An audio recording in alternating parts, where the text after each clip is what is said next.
ব্যালটে cross চিহ্ন এঁকে vote ভাঁজ করতে মানা।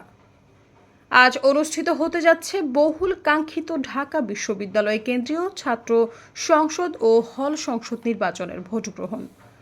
সকাল ৮টা থেকে বিকেল ৪টা পর্যন্ত ক্যাম্পাস নির্ধারিত ৮টি কেন্দ্রে এই ভোট গ্রহণ চলবে।